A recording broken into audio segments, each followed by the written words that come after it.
seluruh pemirsa terkasih di dalam Tuhan Yesus Kristus dimanapun Anda berada. Sungguh sukacita sekali dapat menjumpai Anda kembali melalui program Mimbar Agama Kristen Protestan kita pada hari ini. Pada minggu ini, Mimbar Agama Kristen Protestan akan diisi dan dilayani dari Gereja Kristen Protestan Simalungun.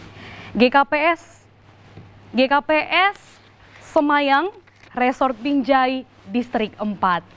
Adapun tema yang diangkat pada Mimbar Agama Kristen Protestan hari ini berjudul Hidup di dalam Kasih Setia Tuhan melalui perenungan firman Tuhan, Ratapan 3 ayat 21 sampai dengan ayat yang ke-23. Bersama saya Jessica Sejabat yang akan setia menemani Anda dalam 1 jam ke depan. Baik pemirsa, di studio TVRI Sumatera Utara sudah hadir bersama-sama dengan kita kedua narasumber dari GKPS Semayang Resort Binjai. Langsung saja saya ingin menyapa sekaligus memperkenalkan kepada Anda. Yang pertama ada Bapak Pendeta Dr. John Hotner Saragih MTH. Shalom, apa kabarnya Bapak? Baik. Baik, puji Tuhan. Ya, mungkin boleh untuk sebentar menyapa pemirsa kita yang sedang menonton saat ini. Baik, selamat hari Minggu buat pemirsa di rumah. Selamat menikmati acara ini. Terima kasih kepada Bapak Pendeta. Berikutnya saya akan memperkenalkan kepada pemirsa sekalian narasumber yang kedua ada Bapak Situa Burhanuddin Damanik MKOM. Shalom Bapak, apa kabarnya? Shalom. Baik Bapak, mungkin boleh sebentar untuk menyapa pemirsa kita yang di rumah. Selamat hari Minggu seluruh pemirsa TVRI di seluruh tanah air. Semoga acara ini bisa berjalan dengan baik. Terima kasih. Baik Bapak, terima kasih. Baik pemirsa, sembari kita mempersiapkan hati dan pikiran kita untuk menerima firman Tuhan yang akan disampaikan oleh Bapak Pendeta Dr. John Hotner Damanik MTH, sejenak kita akan menyaksikan persembahan pujian yaitu vokal grup dari seksi Inang GKPS Semayang dengan judul lagu Panramotion. Selamat menyaksikan.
pakon pusok ni urpe parokona deardoi batai bagas Tuhani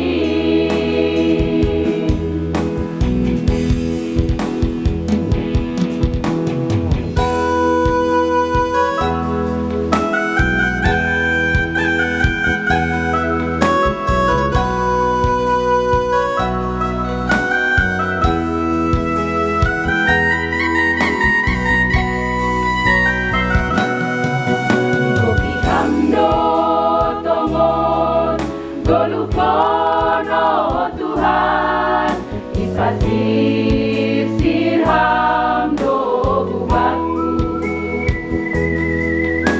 sampai do malas ni uri bahit ham dia itu pama pamu oh Tuhan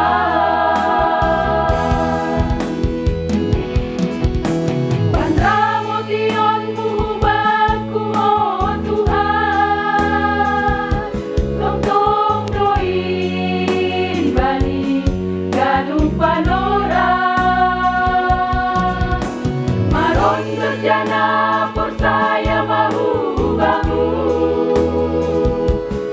Itma pabayu goluku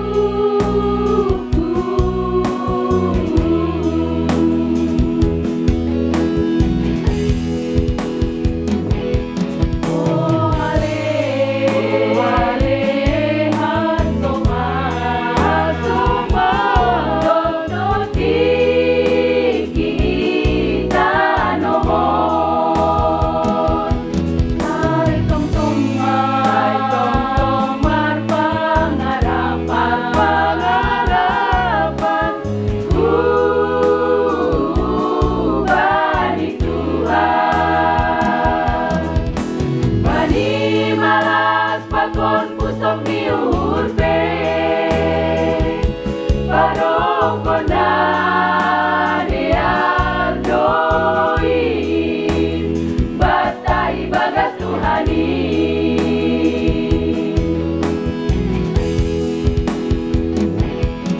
Oh ale hasoma hasoma dono tiki tanohon Hai tong tomar pangarapan ku bani Tuhan bani malas pakon pusok ni urpe parokona deardoi batai bagas Tuhani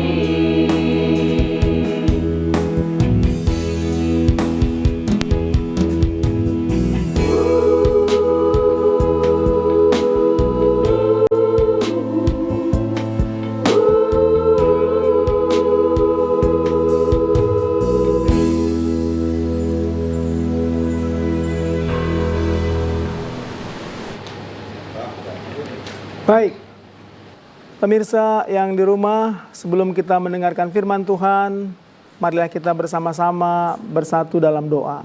Mari kita berdoa. Terima kasih ya Tuhan untuk kehidupan yang boleh kami terima sampai pada saat ini. Kami merasakan betapa Tuhan senantiasa memberikan belas kasihan-Mu di tengah-tengah kehidupan kami.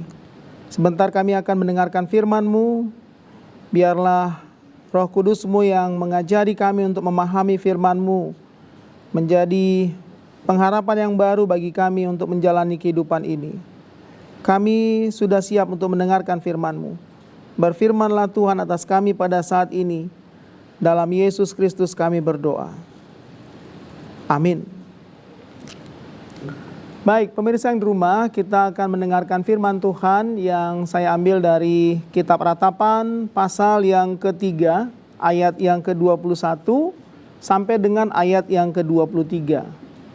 Kitab Ratapan pasal yang ketiga, ayat yang ke-21 sampai dengan ayat yang ke-23. Saya bacakan buat Anda, demikian firman Tuhan.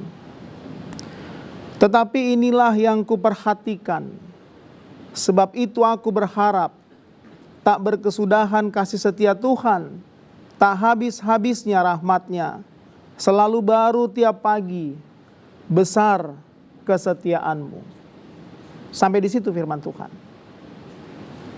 Bapak Ibu, saudara-saudara jemaat Tuhan yang terkasih, mungkin mendengarkan nama kitab ini saja pun ada banyak kita yang kemudian akan merasa alergi. Mendengarkan kata ratapan yang kemudian konotasinya akan sampai kepada siapa yang mau untuk ikut bersama-sama meratap dalam kehidupan ini. Kitab ratapan memang kalau kita mau lihat dari perjalanan penulisannya, mengkisahkan tentang sebuah pengalaman hidup orang Israel yang pada saat itu sedang mengalami banyak hal, termasuk penderitaan. Ratapan menjadi ungkapan yang dinyatakan oleh Nabi Yeremia yang menjadi penulis dari kitab ini, yang mengkisahkan tentang bagaimana kehidupan mereka ketika akhirnya Yerusalem yang pada waktu itu dinyatakan sebagai kota tempat lambang di mana Tuhan berdiam di tengah-tengah orang Israel. Tapi kemudian hancur, kemudian tidak ada lagi yang tersisa. Bahkan orang-orang Yerusalem terbuang ke Babilonia. Tahun 587 sebelum Masehi, lebih kurang seperti itu. Maka Yeremia menuliskan kitab ini untuk menyatakan betapa penderitaan itu sangat luar biasa sekali. Ketika yang tadinya kehidupan mereka penuh dengan sukacita, hidup bersama-sama dengan Tuhan, namun akhirnya harus mengalami banyak penderitaan. Kalau kita mau menilik beberapa bagian dari kitab ratapan ini, bahkan kita bisa melihat secara jujur Yeremia menuliskan bahkan untuk bahagia sekalipun dia sudah lupa. Untuk bahagia. Kita bisa baca di sebelum teks ini. Di pasal yang ke-17.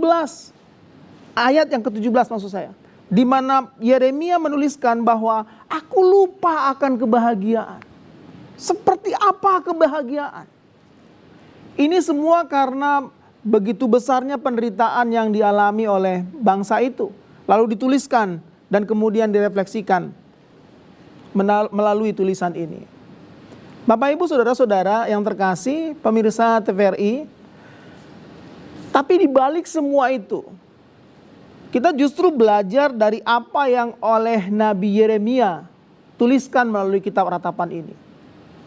Bahwa ternyata walaupun dalam perjalanan kehidupan yang mungkin penuh dengan banyak tantangan, hambatan, ancaman, atau bahkan penderitaan yang kita kategorikan sebagai hal-hal yang mungkin selalu kita takutkan dalam kehidupan ini, Nabi Yeremia justru memberikan kekuatan baru buat kita. Ketika ayat ini saya bagikan buat kita masing-masing. Ketika dia katakan bahwa yang menjadi perhatian dalam hidupnya tidak lagi tentang apa itu penderitaan. Tapi yang menjadi perhatiannya adalah bagaimana bisa berpengharapan dalam penderitaan. Dalam banyak hal yang dia hadapi permasalahan di tengah-tengah kehidupan ini. Maka ketika semua itu olehnya Nabi Yeremia disaksikan bersama dan dirasakan bagaimana penyertaan Tuhan yang luar biasa atas hidup mereka. Maka ungkapan yang luar biasa dari Nabi Yeremia di ayat yang ke-22 itu yang luar biasa. Firman Tuhan katakan, pengakuan Yeremia mengatakan tak berkesudahan kasih setia Tuhan, tak habis-habisnya rahmat-Nya. Ini menjadi pengakuan bahwa ternyata setiap orang percaya ketika tetap berpengharapan kepada Tuhan, maka kalimat ini menjadi pengakuan bagi setiap orang percaya. Tidak akan pernah habis-habis kasih karunia Tuhan. Tidak akan pernah kita akhirnya jatuh ke dalam berbagai hal hanya karena persoalan-persoalan kehidupan. Tidak akan berkesudahan kasih setia Tuhan bagi setiap orang yang percaya. Dan ini menjadi kekuatan buat kita, saudara-saudara yang terkasih di dalam Tuhan. Menjadi kekuatan dan pengharapan baru buat kita untuk menjalani kehidupan ini. Memang betul bahwa tidak akan pernah ada manusia yang kemudian mengharapkan datangnya penderitaan dalam hidup ini. Tidak akan pernah. Bahkan tidak sedikit orang percaya ikut Tuhan dalam rangka apa? Agar terhindar dari berbagai persoalan-persoalan hidup. Tidak mengalami sakit penyakit. Atau mungkin akan terpenuhi berbagai kepentingan dan kebutuhan hidup. Semua itu terkadang menjadi motivasi bagi banyak orang yang mengaku percaya kepada Tuhan. Namun terkadang dalam realita kehidupan, apa yang kita harapkan dalam perjalanan hidup kita ini sering tidak sesuai dengan apa yang terjadi dalam kehidupan kita. Dan hal di mana kita mau menyelaraskan antara iman dengan realita kehidupan, di sini ada banyak sekali diperlukan kekuatan buat kita. Pengenalan yang benar terhadap Tuhan yang kita percayai. Bagaimana kita bisa memahami apa yang dibagikan oleh Nabi Yeremia melalui kitab ini. Ketika Yeremia katakan bahwa tidak akan pernah habis kasih karunia Tuhan. Hidup ini akan selalu dipenuhi oleh kasih karunia Tuhan. Bahwa selalu baru apa yang Tuhan akan kerjakan dalam kehidupan kita masing-masing. Artinya, seandainya pun dalam keberimanan kita, mungkin penderitaan, sakit penyakit, dan hal-hal yang bisa memunculkan kekecewaan dalam hidup kita ini tidak akan pernah habis untuk kita hadapi. Tapi setidaknya iman dan pengharapan kita untuk bersama-sama dengan Tuhan akan selalu memberikan kekuatan yang baru buat kita. Maka bagi orang percaya, saudara-saudara, hal yang terpenting itu bukan tentang berapa besar tantangan yang kita hadapi dalam hidup ini. Bukan tentang berapa besar penderitaan yang kita hadapi dalam hidup ini. Tapi pertanyaan buat kita adalah berapa besar pengharapan kita, keyakinan kita bahwa Tuhan bekerja atas setiap hal dalam kehidupan kita ini. Boleh menderita, tapi jangan lupa untuk berharap. Dan ini menjadi prioritas, ini menjadi semacam motivasi, ini menjadi semangat baru buat kita menjalani kehidupan kita sehari-hari. Memang sulit untuk melihat bagaimana Tuhan yang berkarya, apalagi ketika kita terpuruk berhadapan dengan berbagai persoalan-persoalan hidup. Tapi ingatlah apa yang oleh Yeremia tuliskan menjadi pelajaran yang baru buat kita untuk tetap berpengharapan. Saya sengaja ambil tema ini yang terkait dengan hidup di dalam kasih setia Tuhan. Agar kita semakin bisa melihat bagaimana Tuhan tidak pernah memberikan yang tidak baik buat kita. Tuhan akan selalu menyediakan yang terbaik buat kita. Bahkan untuk keselamatan hidup kita, Tuhan sudah persiapkan buat kita masing-masing. So di tengah-tengah perjalanan kehidupan kita, mari kita buat ini menjadi kekuatan baru. Menjadi semangat di mana kita harus melihat perbuatan-perbuatan Allah yang besar dalam kehidupan kita masing-masing. Dia akan kerjakan hal yang baru setiap hari dalam hidup kita. Dia akan selalu berikan pengharapan yang baru buat kita dalam setiap hari. Dalam mengimani apa yang Tuhan kerjakan di tengah-tengah kita. Mari kita melihat Bapak Ibu Saudara-saudara, apa yang Tuhan sudah lakukan, apa yang Tuhan sudah kerjakan atas hidup kita masing-masing. Menjadi pengharapan buat kita untuk semakin setia kepada Tuhan. Dunia boleh buat kita banyak penderitaan. Keinginan hidup kita mungkin boleh membuat kita kecewa. Tapi Tuhan tidak pernah membuat kita kecewa. Tuhan bahkan sudah siapkan hal yang terbaik buat kita masing-masing. Di tengah-tengah kehidupan kita. Saat kita ikut bersama dengan Tuhan. Tetaplah kuat dalam iman percaya kita. Berpengharapanlah. Sebab ketika Tuhan berkarya atas hidup kita, maka Dia akan berikan yang terbaik buat kita. Dia akan selalu ingat akan janjinya. Dia akan selalu kerjakan apa yang terbaik buat kita. Bahkan sekali lagi saya mau katakan, keselamatan kita pun sudah Tuhan persiapkan untuk kita masing-masing. Berbahagialah orang yang mendengarkan firman Tuhan dan yang melakukannya. Mari kita berdoa.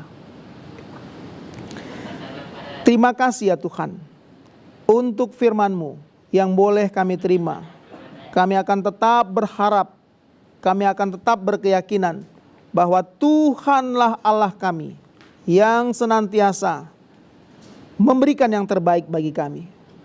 Jikalau dalam kehidupan kami ada banyak hal yang akan mendatangkan keraguan-raguan, penderitaan, kekecewaan, tapi kami percaya ya Tuhan bersama dengan Engkau, maka hal yang terbaik akan kami terima. Kasih setia Tuhan tidak akan berkesudahan, rahmat Tuhan tidak akan habis-habisnya, bahwa segala sesuatu akan menjadi baru di dalam Tuhan. Dan inilah kekuatan kami, pengharapan kami saat kami akan melanjutkan kehidupan kami bersama dengan Tuhan. Kami sambut firman-Mu, kami hidupi iman percaya kami bersama dengan Tuhan. Terpujilah nama-Mu, dalam Yesus Kristus kami berdoa dan bersyukur. Amin. Saat ini, saudara-saudara, kita akan menerima persembahan vokal grup dari seksi Bapa GKPS Semayang yang berjudul Ijado Jupah Parsaranan. Selamat menyaksikan.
Tuhan, tadoin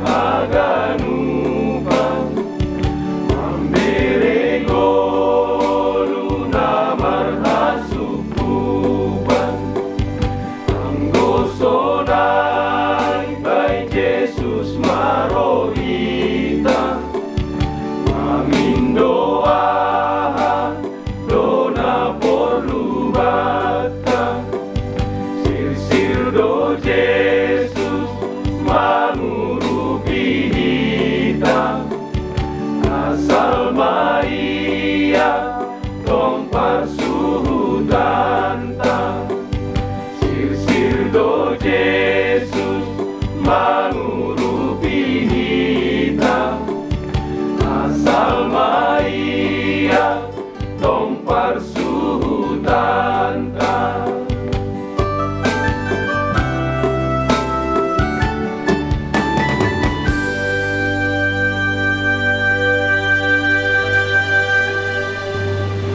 Terima kasih pemirsa karena masih setia bersama dengan kami di Mimbar Agama Kristen Protestan hari ini. Sungguh luar biasa firman yang telah kita terima hari ini. Begitu juga dengan persembahan pujian yang begitu indah. Biarlah kiranya setiap pujian yang terbaik kita kembalikan untuk kemuliaan nama Tuhan. Terpujilah Tuhan.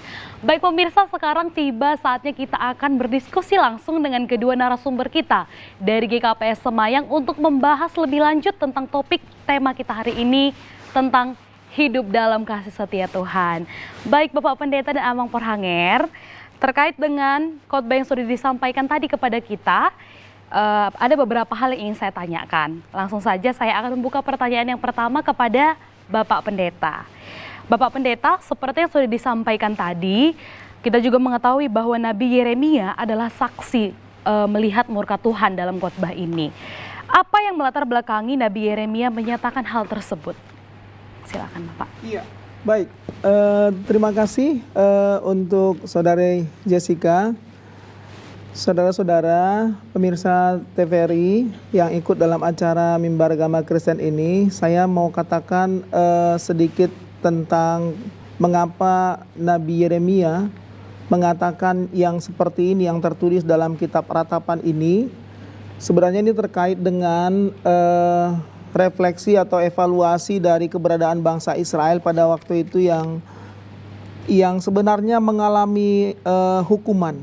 Jadi kekalahan bangsa Israel dari bangsa lainnya itu bagian dari bagaimana Allah yang menghakimi mereka, mengingatkan mereka kembali untuk tidak lagi jauh dari Tuhan. Latar belakang sehingga akhirnya Allah menjatuhkan hukuman, mengalami penderitaan, runtuhnya Yerusalem. Ini semua bagian dari ketika akhirnya Tuhan harus memutuskan mengingatkan bangsa itu. Seperti itu, dari Jessica. Baik Bapak Pendeta, lalu berikutnya kita akan berlangsung kepada kasih setia Tuhan ini tadi Bapak. Apa pentingnya bagi kita untuk mengenal kasih setia Tuhan Allah begitu? Iya, baik. Ini juga pertanyaan yang bagus ya. Terima kasih Saudari Jessica. Karena terkadang dalam kehidupan orang percaya ketika mengalami hal yang tidak seperti yang dia inginkan atau mungkin tadinya ekspektasinya untuk ikut dalam Tuhan itu seperti ini kemudian. Lalu akhirnya berhadapan dengan berbagai hal yang mungkin justru memunculkan penderitaan. Justru kitab Yeremia ini, kitab Ratapan ini yang dituliskan oleh Yeremia mau mengingatkan kita bahwa tidak akan pernah Tuhan menghabisi segala sesuatu gitu. Kasih setia Tuhan itu pasti ada. Bahkan dalam hukumannya. Coba. Kasih setia Tuhan pasti akan ada. Dia akan selalu mengingat besarnya kasih setia Tuhan untuk kita. Walaupun memang pada dasarnya ya itu hak Tuhan untuk menjatuhkan hukuman karena bangsa itu sudah tidak lagi mengindahkan berbagai aturan-aturan yang Tuhan berikan kepada bangsa itu. Tapi justru Tuhan tidak pernah lupa akan kasih setianya. Saya pikir ini poin yang sangat penting buat umat Kristen pada saat ini untuk mengingat kembali bahwa tidak akan pernah habis kasih setia Tuhan. Demikian. Baik Bapak Pendeta, kalau berkaitan dengan kita kembalikan kepada nats khotbah kita tadi bahwasanya itu merupakan refleksi Nabi Yeremia terhadap murka Tuhan kepada bangsa Israel begitu kan. Tadi Bapak juga sudah mengatakan bahwa kasih setia Tuhan akan muncul juga pada hukumannya gitu ya Bapak Pendeta. Iya. Lalu bagaimana seharusnya cara pandang kita agar kita mengerti segala sesuatu yang Tuhan lakukan dalam hidup kita bertujuan baik menurut kebesarannya Amang? Betul. Jadi terima kasih. Jadi ini hal yang juga penting buat setiap orang percaya. Supaya jangan ada justru kita memunculkan penilaian pribadi terhadap, waduh Tuhan sudah tidak peduli dengan saya. Saya justru orang yang setia, kenapa harus mengalami banyak kesusahan-kesusahan hidup gitu. Tapi justru di sini mau dikatakan bahwa ketika Tuhan menyatakan kebesarannya, bahkan mungkin melalui hal yang tidak sesuai atau tidak pas seperti dalam keinginan kita. Satu hal yang penting yang mau kita ingatkan adalah berefleksilah terhadap apa yang sudah kita lakukan. Evaluasilah, lihatlah apakah benar sudah apa yang kita lakukan seturut dengan apa yang dikehendaki oleh Tuhan dalam hidup ini. Saya pikir ini kan untuk mengingatkan kita kembali bagaimana kita bisa lebih baik lagi gitu loh, menjadi lebih baik lagi. Jadi bukan untuk menghancurkan, bukan untuk akhirnya memundurkan kita, tidak, tapi untuk semakin memajukan kita, untuk semakin mengenal. Perjalanan hidup ini kan bagaimana kita bisa semakin mengenal, memahami siapa Tuhan yang kita percayai. Dan itu kesempatan yang luar biasa buat kita untuk semakin mengenal, memahami siapa Tuhan yang kita percayai. Demikian. Baik, berarti Bapak Pendeta boleh kita simpulkan bahwa segala sesuatu Tuhan terjadi dalam hidup kita bukan tentang bagaimana agar kita terjatuh begitu, tetapi bagaimana juga Tuhan bekerja untuk memajukan cara hidup kita, begitu betul. ya Bapak Pendeta. Baik, satu lagi Bapak Pendeta, bagaimana respon kita dalam menerima kasih setia Tuhan? Seharusnya bagaimana respon kita begitu Bapak? Nah, ini yang saya pikir sih nggak harus diajari ya. Kalau sudah menerima kasih setia Tuhan ya ingatlah pemberinya kan gitu ya. Terkadang ada banyak yang sudah merasakan betapa Tuhan sudah memberikan kasih karunia-Nya. Saya tadi katakan dalam renungan saya bahwa apa yang Tuhan tidak persiapkan buat kita? Apa yang Tuhan tidak persiapkan? Bahkan keselamatan pun sudah Tuhan persiapkan buat kita. Dan ini yang saya pikir menjadi hal yang utama, itu menjadi semangat baru buat kita, harapan baru buat kita. Dan juga semakin melihat bahwa tidak pernah Tuhan itu main-main dengan apa yang Dia lakukan dalam kehidupan kita. Karena itu bersyukurlah. Ungkapan dari bersyukur ini macam-macam, Saudari Jessica. Termasuk salah satunya adalah bersedia untuk mengabarkan firman Tuhan, berperilaku seturut dengan kehendak Tuhan di tengah-tengah kehidupan kita. Itu juga bagian dari kalau kita sudah menerima kasih karunia dari Tuhan. Itu bukti dari semua itu. Baik Bapak Pendeta, terima kasih untuk penjelasannya. Berikutnya saya akan berlanjut kepada Bapak Warhanger, Bapak Situa ya. Bapak, saya ingin bertanya yang pertama, melihat dari tema kita hari ini dan juga khotbah yang telah disampaikan, bagaimana sikap jemaat yang Bapak harapkan untuk menunjukkan hidup dalam kasih setia Tuhan? Ya, terima kasih Ibu Jessica. Kalau kita melihat kondisi di Jemaat Gabus Semayang, secara general warga jemaat ini pada umumnya merasakan ingin berupaya supaya hidup enak, hidup sukses, hidup tanpa tantangan, dan cita-cita tercapai. Tapi pada kenyataannya ibarat peribahasa ya kan, hidup itu bagai roda pedati. Pada saat tantangan datang, pada saat pergumulan datang, kami sebagai warga jemaat merasakan kadang-kadang bisa lupa apakah lupa Tuhan begitu. Nah, melalui teks kita pada hari ini ya, semoga ke depan ya dari warga jemaat Gabus Semayang diharapkan bahwa hidup itu memang ya penuh suka dan duka begitu ya. Jadi jangan kita selaku dalam menghidupin perjalanan hidup kita jangan selalu berharap wah sepertinya sukses terus ini, tak pernah gagal nih gitu. Jadi kalaupun misalnya kita mendapat kegagalan, ya seperti peribahasa kegagalan itu kan keberhasilan yang tertunda begitu. Kalaupun kita berusaha misalnya untuk mencapai sesuatu, ya belum terkabul oleh waktu pada saat itu, mungkin di sisi lain bisa akan tercapai. Hal-hal seperti inilah mungkin yang harus selalu ditingkatkan ya kepada seluruh warga jemaat, sehingga kalaupun misalnya mengalami pencobaan, mengalami kegagalan, bukan berarti kiamat, bukan berarti oh ini sudah habis begitu, tetapi dengan proses-proses yang ada ya bisa menimbulkan kondisi yang baru dan bahkan bisa lebih kuat. Karena apa? Pengalaman kesulitan yang kita dalami dalam hidup itu akan menempa suasana baru, ya potensi baru untuk bisa bertahan pada kondisi yang akan kita hadapi. Kira-kira begitu harapannya, Bu Jessica. Berarti Makasih. harapannya semoga jemaat tetap berpengharapan dan tetap semangat ya Bapak Iya, Pendeta. betul, Bapak betul, Situa betul. ya. Iya, iya. Baik. Baik Bapak Situa, yang kemudian bagaimana kemudian kasih setia Tuhan dapat menyelesaikan persoalan di tengah jemaat GKPS Semayang nih? Iya, ini pertanyaan yang cukup menarik ya Ibu ya. Bagaimana kasih setia Tuhan untuk menyelesaikan masalah yang ada di tengah-tengah gereja. Gereja itu jemaatnya, warga jemaatnya, seluruh yang ada di GKPS Semayang. Kalau kita menghayati, mengimani kasih setia Tuhan, saya kira pasti siapapun kita sebagai warga jemaat bisa merasakan bagaimana Tuhan menolong kita. Hanya persoalannya kadangkala pada saat kita mengalami masalah, kita seakan-akan bisa merasakan hal yang negatif saja. Tidak akan merasakan lagi kasih setia Tuhan.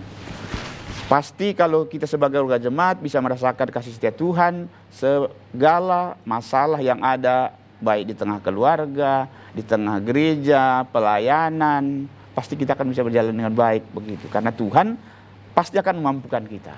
Kira-kira begitu, Ibu. Iya, baik Bapak. Terima kasih Bapak untuk penjelasannya. Sedikit saya kembalikan lagi kepada Bapak Pendeta. Bapak, saya tadi ada mengambil sedikit kutipan dari khotbah Bapak mengatakan, ini termasuk juga bagian dari perkataan Yeremia yang mengatakan bahwa aku lupa akan kebahagiaannya. Menurut saya seperti ini perlu ya Bapak Pendeta untuk dipertegas kepada pemirsa kita mungkin yang saat ini mengalami sebuah pergumulan gitu. Bagaimana kemudian dari kitab Yeremia ini kita bisa belajar agar, karena terkadang kan begini Bapak Pendeta, ketika mungkin kita dikasih firman Tuhan ketika kita tidak ada masalah, oh iya ternyata seperti itu. Tapi ketika kita sudah diperhadapkan dengan masalah itu, kita benar-benar lupa gitu. Jadi ketika saat ini, bagaimana kira-kira menurut Bapak Pendeta untuk menguatkan pemirsa, atau mungkin mereka juga sedang mengalami pergumulan saat ini, agar tidak nantinya ketika dihadapkan dengan permasalahan menjadi lupa apa itu arti kebahagiaan gitu Bapak Pendeta. Iya, baik. Terima kasih Saudari Jessica. Itu saya kutip dari ayat sebelum renungan itu di di ayat yang ke-17. Mungkin ini juga yang saya mau panjangkan dulu nih jawabannya ini. Ya, boleh Pak. Mungkin ini juga yang akhirnya banyak orang Kristen yang tidak begitu tertarik untuk membaca kitab ratapan. Saya nggak tahu bagaimana pemirsa di rumah, apakah ada jadwal untuk membaca kitab ratapan nggak? Karena mendengar namanya saja pun barangkali kita akan, waduh janganlah Sedih nanti, mungkin ya ya, kan Pak. ini pasti penuh dengan Iya, kesedihan, betul. meratap ini begitu. Tapi ternyata ada pelajaran iman yang sangat berharga dari kitab ratapan ini. Walaupun seperti tadi ada kalimat yang mengatakan, aku saja lupa apa itu kebahagiaan. Lupa. Ini kan mau mengatakan, ini kan pengantar untuk mengatakan betapa besarnya penderitaan yang dialami oleh bangsa itu. Orang-orang Yerusalem sebenarnya khususnya ini. Orang-orang Yerusalem yang mengalami penderitaan ini terbuang. Lalu kemudian bagaimana mereka merespon realita itu. Yeremia mengatakan bahkan saya sendiri pun sudah lupa tentang apa itu kebahagiaan. Saya mau ingatkan dari apa yang disebutkan oleh renungan kita ini untuk tidaklah menstandarkan yang dimaksud dengan kebahagiaan seturut dengan selera kita, gitu ya. Standar kita Iya, ya, seturut dengan standar kita. Ada filosofi hidup yang mengatakan demikian. Kita akan bisa menghargai kenyang. Kita akan bisa menghargai kenyang ketika kita pernah merasakan lapar. Ya kan? Kita akan menghargai kesehatan ketika kita pernah sakit. Seperti itu. Dan saya pikir filosofi ini bisa menjadi pelajaran yang berharga buat kita untuk menjalani kehidupan ini. Supaya ketika kita mengalami hal yang seturut dengan keinginan kita, lalu kita bilang, oh ini karena apa ini gitu loh. Karena Tuhan memberkati, boleh saja sih. Tapi ketika ada perjalanan hidup yang mungkin tidak sesuai dengan yang kita inginkan, lalu apakah dengan cepatnya juga kita katakan, oh saya sudah ditinggalkan Tuhan? Kan belum tentu juga. Iya, betul. Nah itu sebabnya dari apa yang diungkapkan oleh Yeremia, bahkan untuk pernyataan yang mengatakan aku sudah lupa dengan kebahagiaan, ini menjadi pelajaran yang berharga buat kita. Hati-hati untuk mendefinisikan apa itu kebahagiaan dalam hidup ini.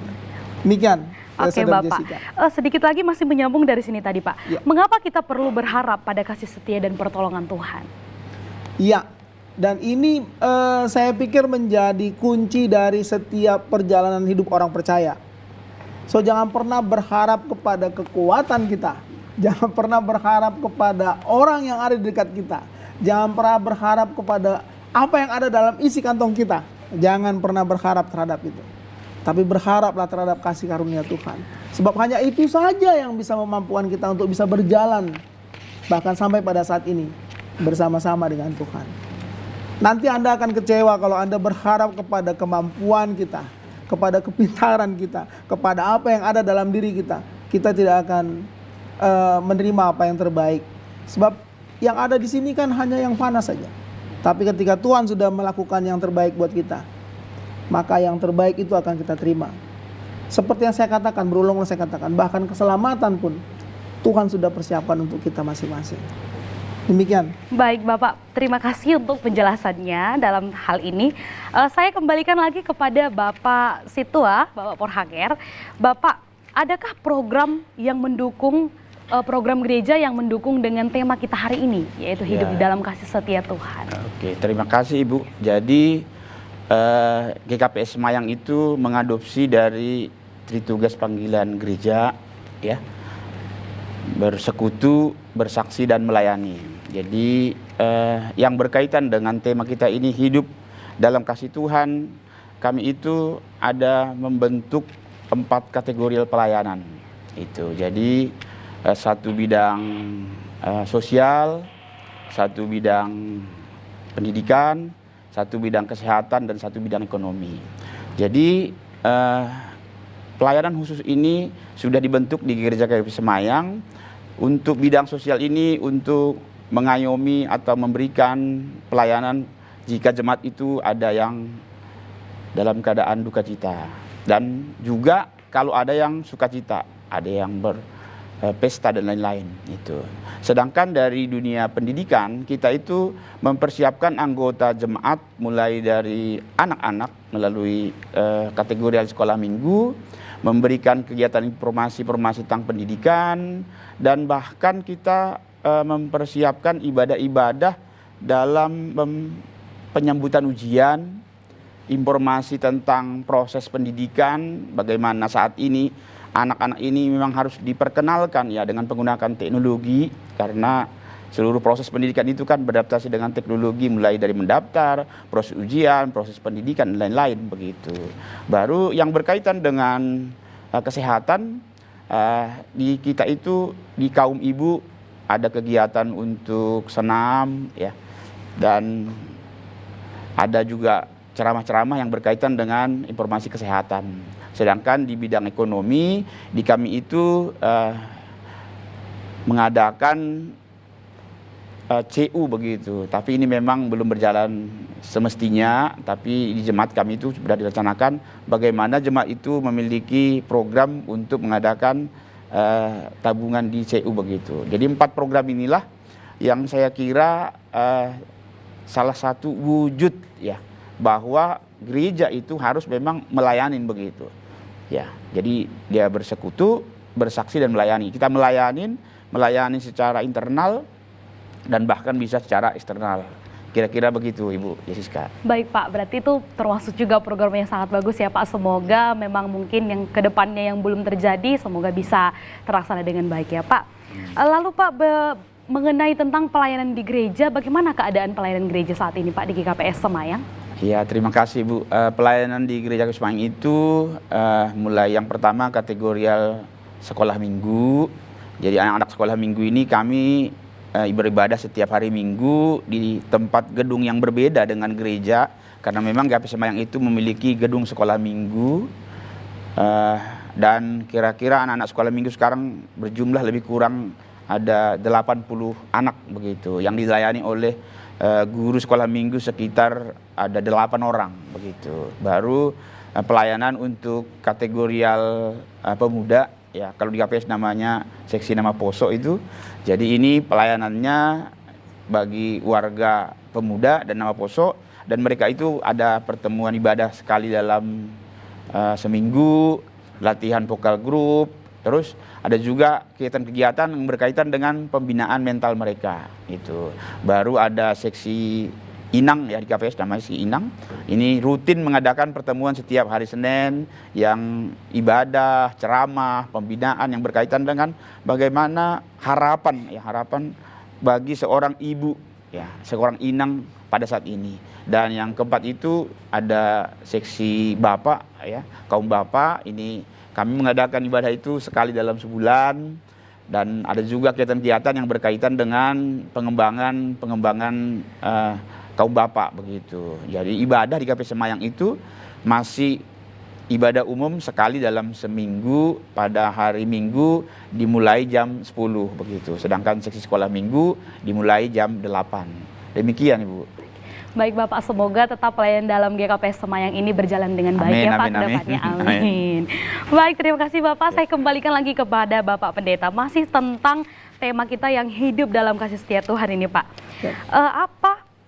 Sebelumnya kepada siapa Tuhan akan menunjukkan kasih setianya? Ini supaya jangan ada yang merasa, oh saya tidak mendapatkan kasih karunia Tuhan. Betul, gitu ya. supaya Benar sekali kita itu, juga tahu, ya, gitu ya, Saudara Pak. Jessica. Kita harus yakin betul bahwa Tuhan tidak pernah membagi-bagi kasih karunia itu hanya untuk ini saja, gitu kan? Hanya untuk ini saja, tidak pernah. Tapi kasih karunia Tuhan itu ditujukan kepada kita, bagi mereka yang percaya akan kasih Tuhan yang sudah dinyatakan untuk dunia ini. Maka kasih Tuhan itu sudah nyata bagi dunia ini, bagi setiap orang yang percaya, bagi orang-orang yang mau untuk menerima panggilan Tuhan menjadi umatnya. Baik Pak, karena kalau kita kembalikan lagi nih, karena kita hidup di dunia yang katanya biasa disebut manusia tempatnya salah gitu ya Pak. Apakah kasih setia Tuhan bergantung atas perilaku yang kita lakukan saja gitu Pak? Maksudnya apakah ketika kita baik, Tuhan akan melimpahkan kasih setianya kepada kita, atau ketika kita berdosa dalam dunia ini, maka Tuhan akan berhenti untuk memberi kasih setianya? Iya. Jadi kalau sudah seperti itu, mungkin saya juga tidak layak ini nanti nih, Ibu Jessica. Jadi saya juga tidak akan layak. Tapi itulah luar biasanya Tuhan kita ketika kelayakan itu didasarkan pada kasih karunia itu, gitu. Kelayakan Tuhan itu didasarkan pada kasih karunia. Yang terpenting adalah kita percaya bahwa Tuhan bekerja atas hidup kita, bahwa Tuhan memberikan yang terbaik buat kita melalui kasih karunia-Nya. Tidak ada itu di-skat-skat siapa yang boleh menerima, siapa yang tidak menerima, tidak seperti itu. Tapi bagaimana kita bisa menjalani hidup ini dalam keyakinan bahwa Tuhanlah yang menyatakan kasih karunia kepada kita. Demikian. Berarti begitu luar biasa ya Pak kasih setia Tuhan ini untuk kita. Baik Bapak, sebelum kita menutup diskusi kita hari ini, mungkin saya ingin meminta closing statement atau mungkin pesan yang ingin disampaikan kepada pemirsa sedikit saja untuk mengakhiri daripada diskusi kita mengenai hidup dalam kasih setia Tuhan. Saya persilakan pertama kepada Bapak Situa dulu. Saya persilakan Bapak. Terima kasih Bu. Bapak Ibu yang terkasih dalam nama Tuhan Yesus, kita hidup adalah karena berkat Tuhan. Karena itu, mari kita hidup seturut dengan firman Tuhan. Dan mari kita hidup seturut firman Tuhan dan selalu mengikut Tuhan. Hidup itu harus kita jalani, mau suka, duka, kita tetap harus di dalam Tuhan, sehingga Tuhan memberikan yang terbaik dalam hidup kita. Pada saat itulah kita mampu merasakan bahwa Tuhan memberikan yang terbaik karena Dia mampukan kita. Saya kira itu Ibu. Terima kasih Bapak. Berikutnya saya persilakan kepada Bapak Pendeta untuk menyampaikan. Baik, terima kasih Saudari Jessica. Saya senang dengan kalimat hidup di dalam Tuhan, dan itu kuncinya. Hidup di dalam Tuhan. So jangan pernah ada mengkategorikan oh harus seperti ini, menurut saya seperti ini, tidak. Tapi hiduplah di dalam Tuhan. Seperti Yeremia yang menganjurkan untuk hiduplah di dalam Tuhan. Mau seperti apapun itu, hidup sajalah di dalam Tuhan. Terima kasih. Baik, terima kasih Bapak Pendeta, terima kasih juga Bapak Situa Perhanger untuk diskusi kita hari ini. Saya juga mengucapkan terima kasih banyak kepada setiap pemirsa yang masih setia hingga di penghujung acara ini, masih bersama dengan Mimbar Agama Kristen Protestan. Biarlah kiranya melalui diskusi firman Tuhan yang telah disampaikan, begitu juga dengan persembahan pujian, itu boleh menjadi berkat dan semangat baru untuk kita semuanya. Untuk mengakhiri perjumpaan kita hari ini, sebentar lagi kita akan menyaksikan persembahan pujian dari vokal grup seksi Inang GKPS Semayang dengan lagu yang berjudul Dear Layak Nih Tuhan. Dengan ini saya mengucapkan terima kasih. Saya Jessica Sijabat beserta seluruh kru yang bertugas pamit undur diri dari hadapan Anda sampai bertemu di mimbar agama Kristen Protestan berikutnya. Terima kasih, Shalom, Tuhan Yesus memberkati.